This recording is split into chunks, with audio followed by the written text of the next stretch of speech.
오늘 주시는 은혜의 말씀은 고린도전서 2장 6절부터 14절까지 말씀입니다. 고린도전서 2장 6절부터 14절까지 말씀 다 같이 봉독하도록 하겠습니다. 그러나 우리가 온전한 자들 중에서는 지혜를 말하노니 이는 이 세상의 지혜가 아니요 또 이 세상에서 없어질 통치자들의 지혜도 아니요 오직 은밀한 가운데 있는 하나님의 지혜를 말하는 것으로서 곧 감추어졌던 것인데 하나님이 우리의 영광을 위하여 만세전에 미리 정하신 것이라. 이 지혜는 이 세대의 통치자들이 한 사람도 알지 못하였나니 만일 알았더라면 영광의 주를 십자가에 못 박지 아니하였으리라. 기록된 바 하나님이 자기를 사랑하는 자들을 위하여 예비하신 모든 것은 눈으로 보지 못하고 귀로 듣지 못하고 사람의 마음으로도 생각하지 못하였다 함과 같으니라. 오직 하나님이 성령으로 이것을 우리에게 보이셨나니 성령은 모든 것 곧 하나님의 깊은 것까지도 통달하시느니라. 사람의 일을 사람의 속에 있는 영 외에 누가 알리요? 이와 같이 하나님의 일도 하나님의 영 외에는 아무도 알지 못하느니라. 우리가 세상의 영을 받지 아니하고 오직 하나님으로부터 온 영을 받았으니 이는 우리로 하여금 하나님께서 우리에게 은혜로 주신 것들을 알게 하려 하심이라. 우리가 이것을 말하거니와 사람의 지혜가 가르친 말로 아니하고 오직 성령께서 가르치신 것으로 하니 영적인 일은 영적인 것으로 분별하느니라. 육에 속한 사람은 사람의 성령의 일 아니하나니 이는 그것들이 그에게는 어리석게 보임이요 또 그는 그것들을 알 수도 없나니 그러한 일은 영적으로 분별되기 때문이라. 아멘. 온 나라가 미세먼지 때문에 고통당했습니다. 우리 추모님 기도 중에도 호흡할 수 있는 그런 내용을 담으셨는데 온 나라가 고통을 당했어요. 누구나 이를 빨리 해결해달라고 아우성이었습니다. 그런데 바람이라도 불면 좀 나아진다라는 것을 알게 되었을 때에 저는 깨닫는 것이 있었습니다. 바람만이라도 불어도 많은 원인들이 있고 내용들이 있지만 관계들이 있지만 바람만이라도 불어도 이렇게까지 가능해지는 것이구나. 그렇다고 하면 우리의 삶 가운데 우리 영적인 삶 가운데도 수많은 혼탁함과 어려움이 있는데 바람만이라도 분다라고 하면 많은 의미를 생각할 수 있는 그러한 시간이 되지 않았나 제 스스로 생각하게 되었습니다. 오늘 본문이 고린도 교회를 대상으로 사도 바울이 편지를 쓴 내용이에요. 사도 바울이 혼탁했던 고린도 교회에 성령의 바람이 분다라고 하면 어떻게 되는지 오늘 이 본문 말씀 가운데 설명을 해줍니다. 고린도전서 2장 10절에 이렇게 얘기를 하고 있습니다. 오직 하나님의 성령으로 이것을 우리에게 보이셨으니 성령은 모든 것 곧 하나님의 깊은 것까지도 통달하시느니라. 성령이 오시면 이렇다고 합니다. 혼탁함이 사라지고 하나님의 뜻이 분명해진다라고 이야기하고 있는 거예요. 그렇다고 하면 성령의 바람은 어디서부터 불어오는 것인가? 오늘 본문 고린도전서 2장 가운데 보게 되어지면 하나님의 지혜, 6절부터 9절까지 하나님의 지혜를 말을 해요. 하나님의 지혜인 십자가를 통하여서 성령이 오신다. 성령의 원천이 바로 십자가, 하나님의 지혜인 십자가에 있다라고 고린도전서 2장 8절 가운데 말을 하고 있습니다. 이렇게 기록되어 있죠. 이 지혜는 이 세대의 통치자들이 한 사람도 알지 못하였나니 만일 알았더라면 영광의 주를 십자가에 못 박지 아니하였으리라. 여러분, 세상이 몰라서 저지른 십자가임에도 불구하고 그 십자가 가운데에 대속의 은혜가 있었고 성령이 임재하시는 그러한 일이 그 가운데에 있게 되었던 것입니다. 여러분, 성령님은 어디에 임재하시는가? 성령이 어디서부터 불어오시는가? 예수님께서 가장 분명하게 있으신 자리인 그 십자가와 그 보혈이 흘려진 자리, 거기에 성령께서 강하게, 급하고 강하게 임하신다라는 것을 이야기하고 있어요. 여러분, 이것이 고린도전서 2장 6절부터 시작되어지는 하나님의 지혜, 하나님의 신비에 대하여서 이야기하고 있는 것입니다. 말하고 나면 되게 단순하죠. 말하고 나면 단순합니다. 하나님의 지혜인 십자가가 있는데 그 십자가가 성령의 원천이었다. 그리고 이 성령이 어디에 강하고 급하게 부는가 하면 예수 그리스도가 가장 분명하게 계신 그곳, 십자가, 그 피, 그 생명이 있는 그 보혈이 흘려진 자리에 성령이 급하고 강하게 휙 분다라고 사도 바울은 강하게 이야기하고 있는 것입니다. 여러분, 우리의 삶 가운데도 변화가 필요해요. 혼탁함과 또 삶 가운데 무거운 짐짐이 있고 해결되지 아니하는 많은 것들이 있습니다. 오늘과 내일이 그렇게 다르지 않습니다. 내일을 맞이하는 우리의 삶도 그렇게 다르지 않을 수 있어요. 그러나 바람이 불었더니 미세먼지가 거치듯이 우리의 삶 가운데 이 성령의 바람이 불게 되어지면 특별하게 바뀐 것들은 없습니다. 관계가 바뀐 것도 없고 그 원인들이 바뀐 것도 없지만 우리가 상쾌함을 경험해요. 새로움을 경험해요.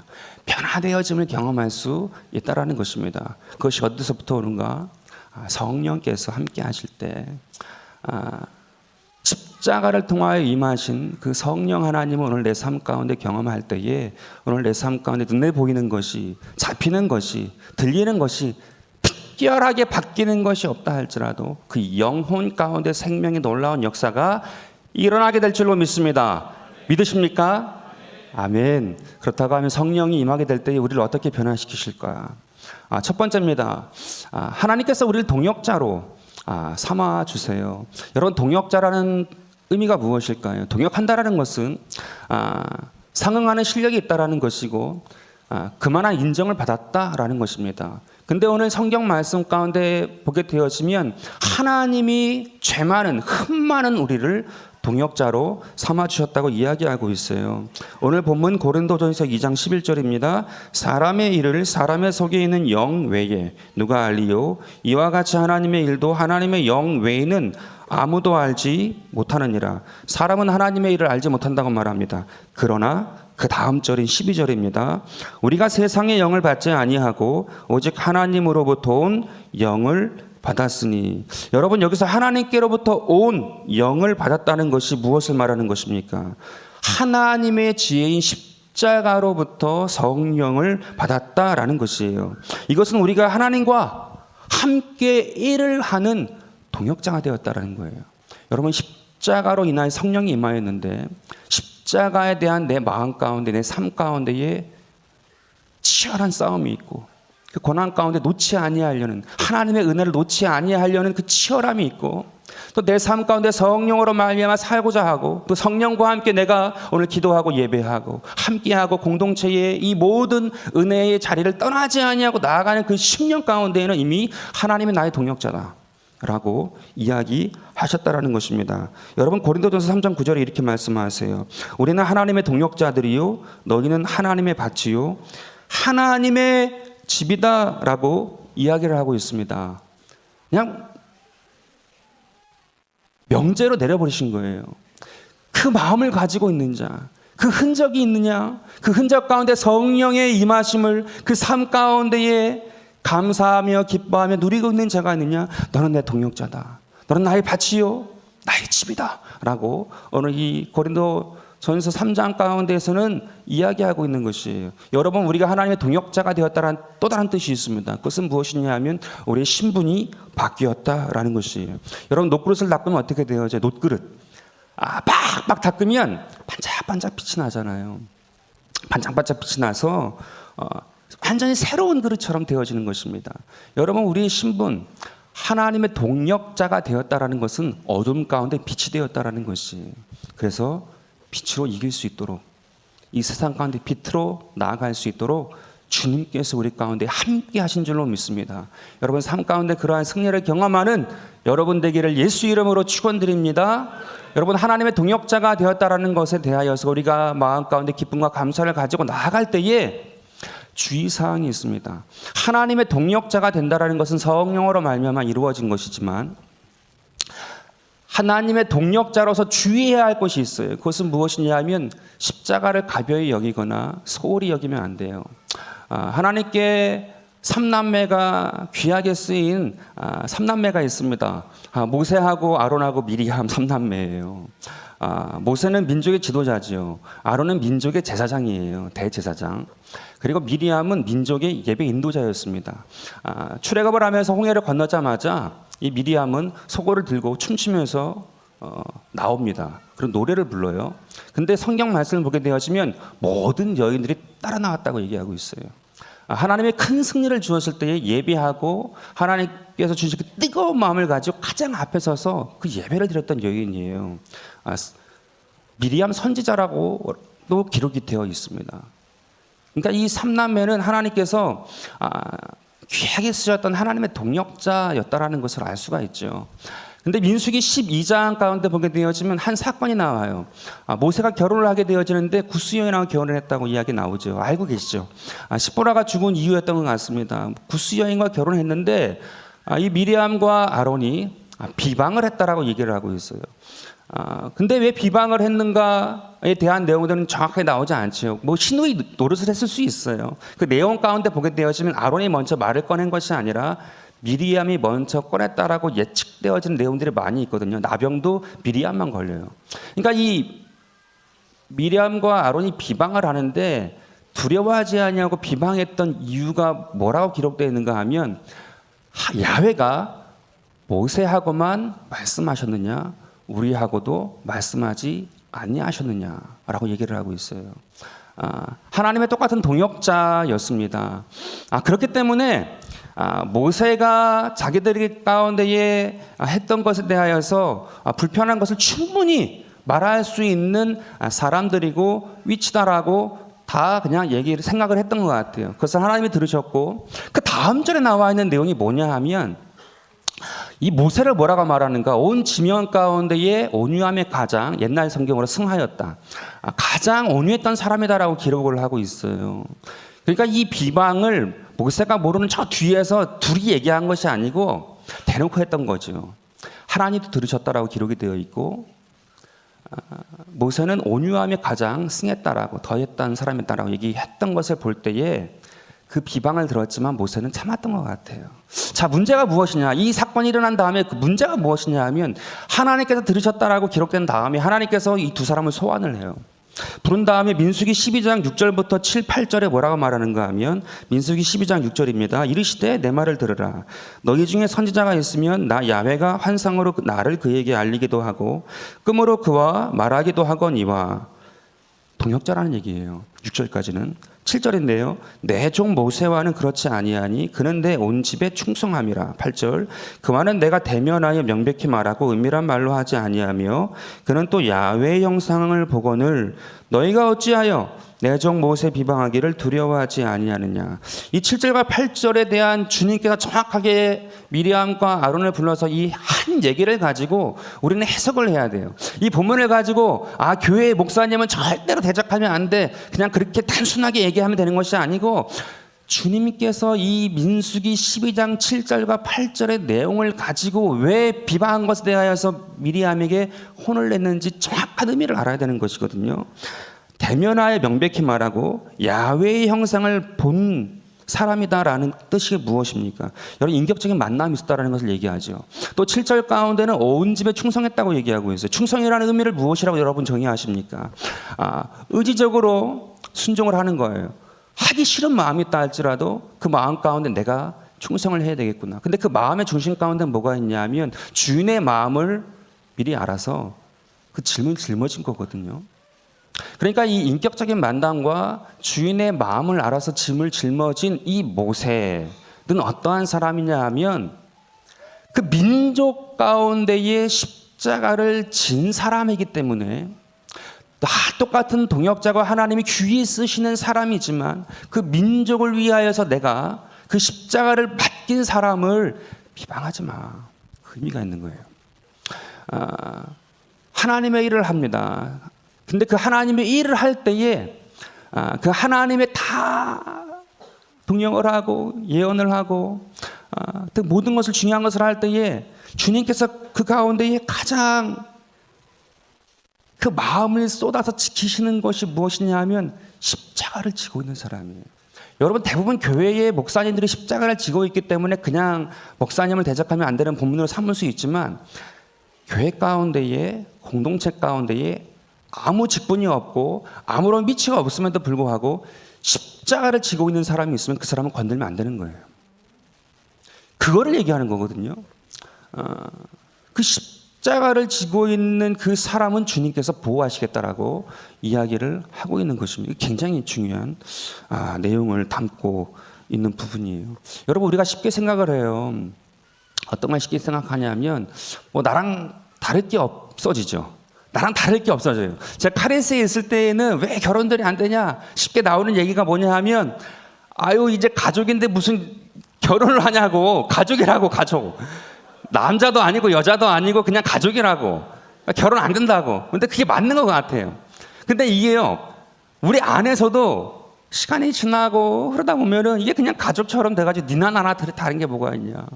이게 그렇게 가거든요. 근데 그게 아니라는 거예요. 영적으로 하나님의 마음을 알아서 짐을 짊어지고 있는 사람이 있어요. 그 사람은 너나 나나라고 표현해버리면 큰 실책을 하더라는 거예요. 거기에 누나하고 형이었잖아요. 아론과 미리암이. 그럼에도 불구하고 이 나병에 걸렸을 때에 아론이 모세에게 이 걸린 이 미리암을 위하여서 기도해 달라고 종의 자세로 주인에게 요청하듯이 요청을 해요. 그리고는 해결을 받습니다. 나병의 나음을 받아요. 여러분, 니나 나랑 별 다른 게 없네. 이게 친해지면 친해질수록 그 친해짐이 좋은 거지만 거기에 영적인 질서가 있고 그 은혜가 있다라는 거죠. 제가 예전에 지성전 우리 교회에서 가장 작은 지성전인데 우리 집사님 한 분이 계셨어요. 지역장입니다. 당연히 지역장이었고 모든 예배를 가장 요 앞에, 그러니까 강대상이 요 가운데 있으면 요 앞에 가장 항상 앉아 계셔서 주일 예배, 수요 예배, 금요일 날. 여러분, 작은 교회, 개척교회가 왜 힘드냐 하면 자기가 열심히 있어서 열심히 해요. 그러면 그 사람만 보이기 때문에 그 사람만 시켜요. 잠깐 안 보여도 늦게 와도 너 왜 그랬냐고 다 물어요. 그러니까 그게 너무 힘든 거거든요. 그러니까 안 되는 거예요, 사실은요. 그걸 뛰어넘는 그 누군가 있다라고 하면 그 교회는 되겠죠. 근데 처음에 그게 안 돼요. 작은 교회는, 개척교회는 너무 힘들어요. 근데 그분은 주일 예배, 수요 예배, 새벽 예배 다 몽땅 다 있는 거예요. 야, 특이한 분이다. 그러면서 이제 제가 철화도 그렇고 다 그렇게 있는 거예요. 근데 한 며칠이 지났어요. 발령받고 간 다음에 며칠이 지났는데 저도 이제 새벽에 기도한 다음에 이제 마침 문을 열고 나왔는데 지성전이 거기 2층에 있었어요. 상가 건물 2층에. 근데 그 상가 건물 교회까지 오는 그 계단을 막 쓸고 있는 거예요. 아유, 집사님, 과부였어요. 아들 둘 있는.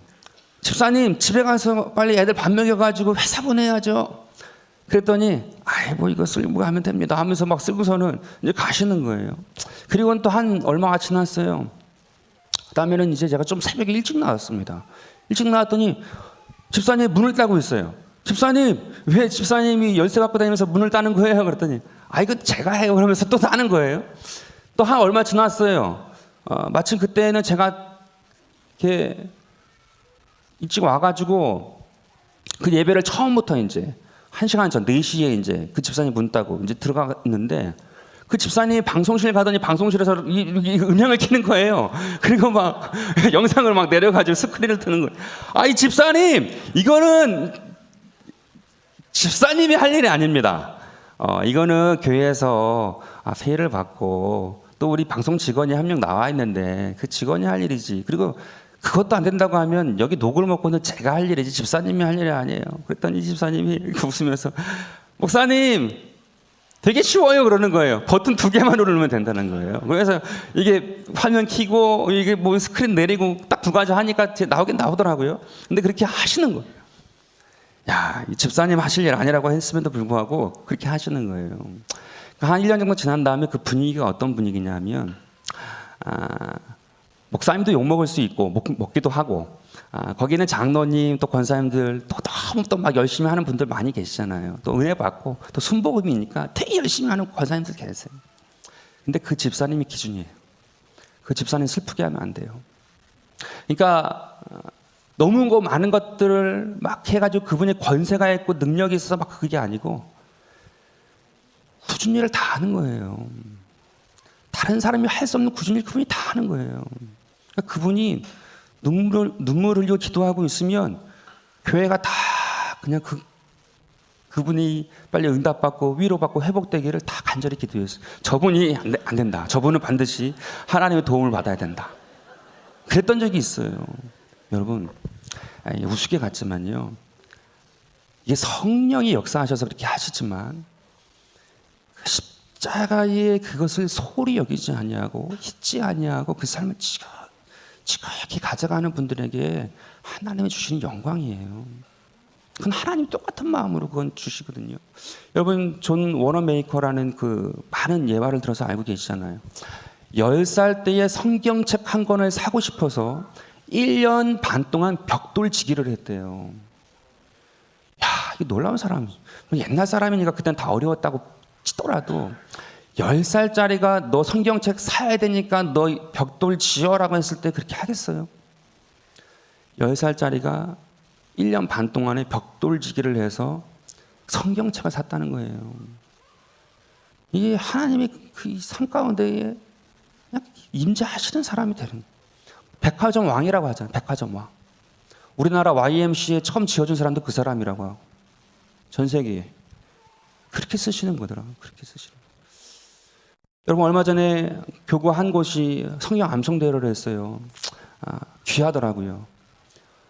외우는 게 쉬운 게 아니에요. 입에 이게 붙는 게 쉬운 게 아니에요. 이 성경 말씀이 입에 붙는 게 굉장히 오래 걸립니다. 저도 되게 쉽지 않았어요. 지금도 쉽지 않죠. 어려서부터 그런 마음을 가지고 주 앞에 나갈 때에 하나님께서 귀히 여기실 줄 믿습니다. 거기에 성령이 부어지는 거예요. 잠깐 성령 받고 랄랄랄랄라 한다고 해서 그게 잠깐 이렇게 해서 뭔가 됐다고 해서 그게 영광이 있는 게 아니에요. 거기에 십자가가 있고 그것을 지극히 귀한 것으로 알고 나아갈 때에 하나님께서 우리의 삶 가운데 항상 임재하실 줄로 믿습니다. 그게 동역자예요. 그게. 오늘 여러분들의 삶 가운데 이전에 동역을 자랑하지 말고 내 삶 가운데 주님을 기억하고 성령의 인도를 받아서 그 삶 가운데 아름다운 열매가 맺기까지 나아가는 여러분 되기를 예수 이름으로 축원드립니다. 두 번째로 성령이 임하실 때 우리를 변화시키는 것이 무엇이냐면 감사의 깊이가 달라져요. 동역자가 되게 해주시죠. 그러나 또 하나 큰 변화는 무엇이냐면 감사가 달라지더라는 것이에요.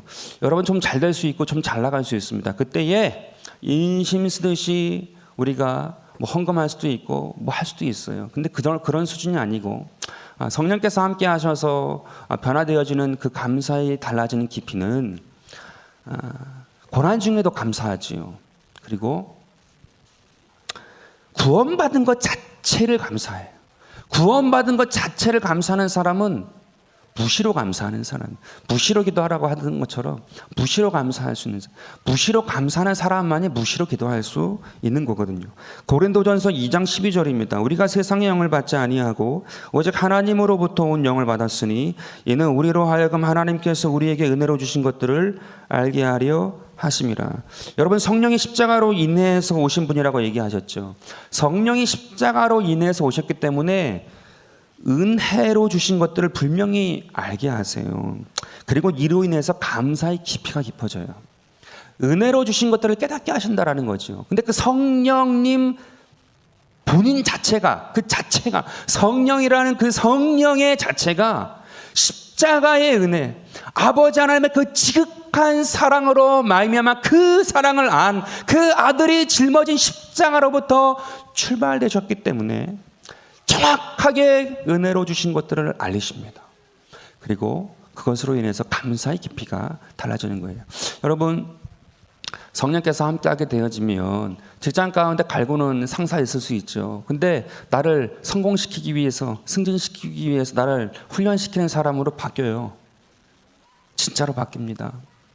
그리고 집에서 잔소리하는 아내가 있습니까? 남편이 있습니까? 그래도 사랑한다는 표현으로 들려요. 싸우면 안 됩니다. 그리고 교회 왔을 때에 의자가 있으면 나같이 세상에 갈 곳 없고 세상에 버림받아 마땅한 인생을 위하여 이렇게 멋진 의자가 준비되어 있네. 이 의자가 감사해요. 여러분, 그런 감사가 회복되어야 됩니다. 의자 자체가 감사해요. 교회가 잘 봉사해주고 안내해주고 인사해주고 그런 수준이 아니고 의자가 있는 것 자체가 감사가 돼요.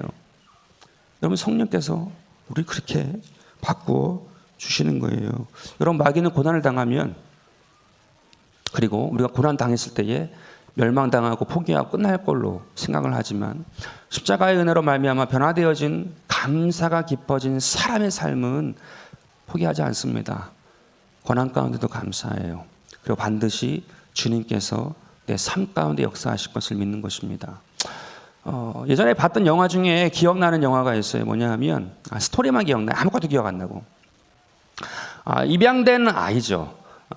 그 외국에 가가지고 버려진 상처, 분노, 원한을 가지고 큽니다. 방황을 하죠. 근데 그 방황할 때에 그래도 그 상처를 뛰어넘고 성공을 합니다. 성공을 하고 나니까 자기를 버린 그 곳이 생각이 나고 그 부모가 생각이 난 거예요. 좋아 생각난 게 아니고 나를 왜 버렸냐라고 묻고 너희가 버린 내가 이렇게 성공했다라고 말을 하고 그 사람들이 부모가 후회하게 만들게 하려고 자기의 그 원한을 풀고자 찾으려고 해요. 근데 찾으려고 하는 그 과정 가운데에 겪게 되어지는 많은 시간 가운데에 그래도 그 마음이 좀 녹아졌어요. 내가 원한을 풀려고 후회하게 해서 나를 버린 너희들이 나를 보고 후회하게 만들려고 했던 그 마음이 바뀌어가지고 그냥 내가 용서해 줘야 되겠다. 내가 넓은 마음을 가지고 내가 이렇게 된 것도 감사한 거니까 용서해 줘야겠다라는 그 마음을 가지고 찾아갑니다. 물어물어 이제 찾아가고 간신히 그 옛날 살던 집을 찾아가고 그 부모를 만나요. 너무 이제 뻔한 스토리죠, 사실은요. 지금 우리가 듣기에는. 근데 거기에는 그 부모가 없는 거죠. 있을 줄 알았는데 다른 사람이 있는데 그 부모의 이야기를 해주는 거예요. 그 다른 사람이 뭐라고 해주냐면 그 사람들 다 없습니다. 그러면서 하는 말이 근데 들은 얘기가 있다라는 거죠. 젊은 부부가 어린아이를 잃어버린 다음에 그 슬픔에 엄마는 좀 일찍 죽고 먼저 죽었고 그 아버지는 그 아픔 때문에 직장도 관두고 전국 방방공호를 다니면서 그 아이를 찾기 위해서 했었다. 그러다가 그 남자도 얼마 전에 죽었다라는 얘기죠. 이 옛날에 제가 이게 보면서 뒤에서 그 어떻게 이런 스토리를 하면서 내가 어렸을 때 초등학교 때 막 울었던 기억이 있어요. 막 그렇게 울었어요. 맨 뒤에 누워서 누나들이 셋이나 있으니까 가운데나 맨 앞에 있으면 누나들이 나 우는 거 보면 창피하니까 쪽팔리니까 맨 뒤에서 이렇게 울었던 적이 있어요. 근데 그 내용이 주는 의미가 뭡니까? 이 사람이 넓은 마음을 가지고 용서해 주려고 왔어요.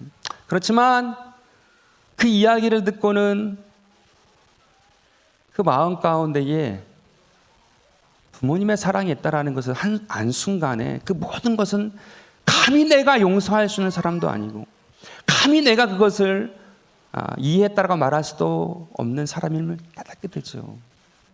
감사의 깊이가 달라지는 거죠. 여러분 성령께서요 우리 가운데 오시면 이야기를 해주세요. 우리는요 아무리 안다고 하고 그 주님을 안다고 하고 해도 성경이 하나님의 비밀이요 신비라고 얘기한 이유가 있습니다. 깨닫지 못합니다. 그러나 성령께서 오시게 되어지면 하나님의 사랑이 어떤지 예수 그리스도의 사랑이 어떤지를 내가 알아들을 수 있도록 내게 이야기를 해주시는 거예요. 그래서 그 십자가의 은혜와 사랑이 무엇인지 깨닫게 되어지고 그 십자가로 말미암아서 내 삶 가운데 찾아와 주시고 내 삶 가운데에 역사해 주시고 함께하여 주신 것을 내가 이해하고 받아들이고 거기에 내가 순복하게 되었을 때에 그 인생은 변화되는 거죠. 감사의 깊이가 달라지는 거예요. 사도 바울은 그거를 알았던 것 같아요. 그 비밀을 알았던 거죠. 고린도전서 8장 26절부터 27절에 이렇게 기록이 되어 있어요. 로마서 8장 26절부터 27절. 이와 같이 성령도 우리의 연약함을 도우시나니 우리는 마땅히 기도할 바를 알지 못하나 오직 성령이 말할 수 없는 탄식으로 우리를 위하여 친히 간구하시느니라 이야기하신다는 겁니다. 마음을 살피시는 이가 성령의 생각을 하시나니 이는 성령이 하나님의 뜻대로 성도를 위하여 간구하심이라. 로마서 8장 26절과 27절 가운데에는 우리는 연약하고 기도할 바를 알지 못해가지고 그 주님의 마음에 다가가지도 못하는 거예요. 그 사랑을 알지 못해. 내 삶 가운데 고난이 오게 되어지면 주님은 나를 발톱의 때만큼도 생각하지 아니하는구나. 주님은 나를 생각지 아니하시는구나. 주님은 나를 버렸구나라고 우리는 생각합니다. 그러나 성령께서 오셔서 말할 수 없는 탄식으로 우리 가운데에 이야기를 하세요. 주님께 그 이야기를 올려드려요. 그리고 하나님의 뜻대로 하신대요. 그래서 정확하게 우리에게 그의 사랑이 무엇인지, 그 십자가의 은혜가 무엇인지 알리시는 거예요. 그래서 우리를 바꾸시는 것입니다. 성령이 올 때만이 바뀌어지는 거예요.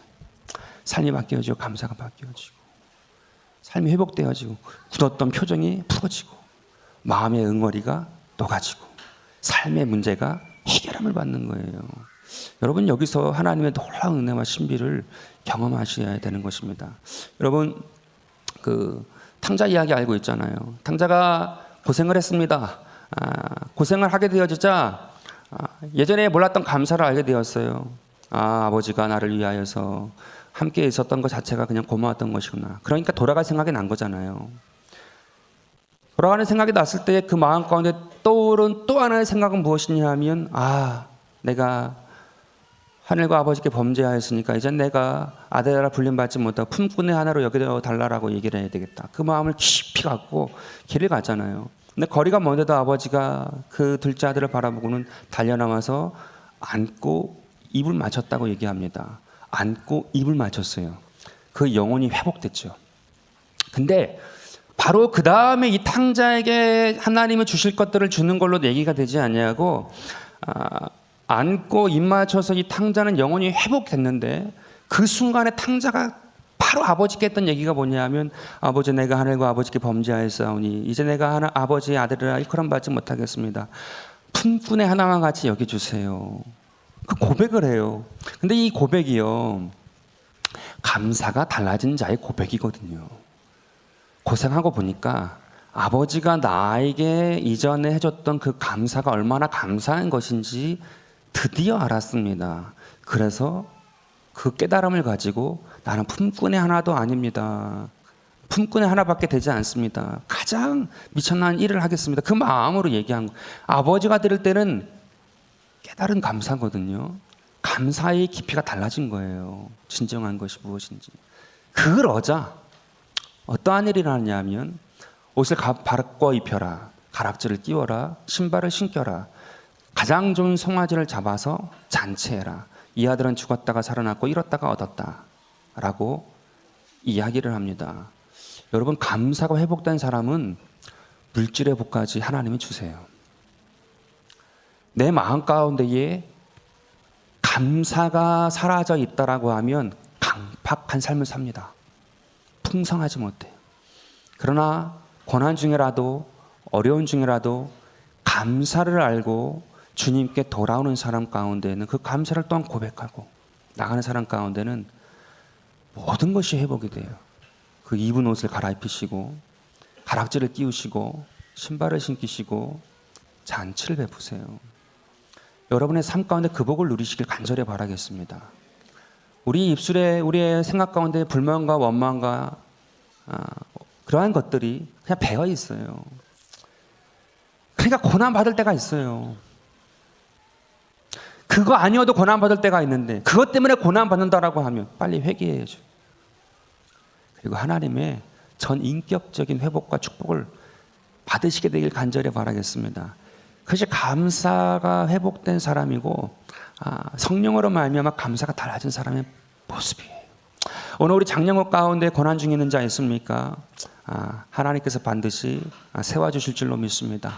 그 은혜를 경험하고 나아가는 여러분 되기를 예수 이름으로 축원드립니다. 세 번째로, 성령께서 오시게 될 때에 우리 삶 가운데 변화되는 것이 무엇일까? 분별하는 기쁨이 생겨요. 여러분, 분별하는 것이 기쁨입니다. 성령이 임하면 예수 그리스도와 십자가에 대하여 집중력이 생기기 때문에 위로부터 주님과의 관계가 아주 단순해지기 때문에 분별할 수 있게 되어지는 거예요. 복잡하기 때문에 분별이 안 되는 것입니다. 단순해지기 시작하면 분명해져요. 성령이 임하셔서 예수 그리스도와 십자가에 대한 하나님의 깊은 은혜가 경험되어지기 시작하게 되어지면 아주 심플해지기 때문에 분별이 가능해지는 거예요. 고린도전서 2장 13절부터 14절입니다. 우리가 이것을 말하거니와 사람의 지혜가 가르친 말로 아니하고 오직 성령께서 가르치신 것으로 하니 영적인 일은 영적인 것으로 분별하느니라. 육에 속한 사람은 하나님의 성령의 일을 받지 아니하나니 이는 그것들을 그에게는 어리석게 보임이요 또 그는 그것들을 알 수도 없나니 그러한 일은 영적으로 분별되기 때문이라. 집중력이 생기기 때문에 분별이 되는 것이에요. 성령이 오시면 하나님의 마음이, 하나님의 뜻이 무엇인지 깨닫게 되더라라는 것입니다. 하나님과의 질서가 생기니까 삶의 질서까지 생긴다라는 것을 이야기하고 있어요. 그럴 때 기쁨이 있는 거예요. 복잡한데 무슨 기쁨이 있습니까? 여러분, 실수가 현격하게 줄어들어요. 분별이 생기면 실수가 현격하게 줄어들게 됩니다.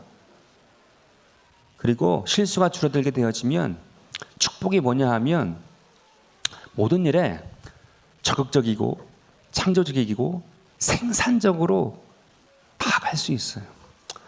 내 삶 가운데 분별이 되지 않으면 복잡하기 때문에 모든 것에 소극적이 되어져요. 이 생각 저 생각 딴 생각. 그러나 내 삶 가운데 분별이 되기 시작하여서 내 삶 가운데 하나님과의 관계가 온전케 되어지면 그 삶 가운데에 실수가 적어져요. 실수가 현격하게 줄어듭니다. 그렇기 때문에 그 삶 가운데 담대함이 생겨요. 아, 주님이 함께 하시기 때문에 나는 이것을 감당할 수 있겠구나. 적극적이고 창조적이고 생산적이고 능동적으로 나아갈 수 있는 인생이 되기 시작해요. 그러니까 그 삶 가운데 열매가 맺는 거죠. 여러분, 저는요 굉장히 소극적이고 소심한 사람이에요. 예전에도 한번 말했는지 모르겠어요. 저는 이 손 하나 드는 것이 초등학교 때 너무나도 힘들어서 괴로웠던 사람이에요. 그리고 앞줄서부터 못 시키면은 제가 너무나도 떨려가지고 맨날 침을 꿀꺽꿀꺽 한 3번은 삼켜야 간신히 한마디 하고 했던 사람이에요. 근데 제가 설교를 하고 있어요. 또 매주 미치겠어요. 어떨 때는 저는 이게 올라올 때마다 100번 이상 죽어요. 여러분 모르죠? 저는 혼자 있는 시간이 혼자 죽고 있는 시간이에요. 정말로 싫어해서 사실 저는 그래요. 제 성향 자체가 굉장히 그렇습니다. 근데 맨날 매주마다 설교를 하고 있어요. 어저께도 토요일 날 나와가지고 선교 강의해달라고 어저께도까지 나왔어요. 어저께도 나와가지고 또 막 근데 할 때마다 죽습니다. 주일 올라올 때는 한 100번 죽으면 어저께는 한 50번 죽고 막 그러는 거거든요. 그렇지만 그럴 때에 하나님이 도우셨다라는 거죠. 그냥 여기 있더라는 거예요. 그래도 여기 있더라는 거예요. 잘하고 못하고 그 수준이 아니고요. 그 자리에 있더라는 것입니다. 오늘 여러분들의 삶 가운데에 성령의 바람이 불어옵니다. 여러분들의 기도, 여러분들의 구함, 여러분들의 삶의 환경 가운데 십자가가 없이 그 은혜가 없이 견딜 수 있는 사람 아무도 없어요. 그 마음 조금만 틀면 되는 거예요. 주님께서 나의 삶 가운데 함께 하신다. 이걸 지나면 하나님께서 내 삶 가운데 부활의 영광을 주신다. 내가 여기서 절망하고 좌절하지 않고 포기하지 아니하고 주님과 함께 나아갈 것이다. 그 조금만 틀어진 마음이거든요. 주님께로 틀어진 마음. 그 십자가의 은혜입니다. 성령의 바람이 불어요. 여러분들의 삶 가운데 이 미세먼지 같은 많은 것들이 싹 사라지고 맑은 하늘이 보이는 것입니다. 맑은 태양이 비쳐요. 오늘 여러분들의 삶 가운데 그 은혜를 경험하는 이 시간 되기를 예수 이름으로 축원드립니다. 기도하시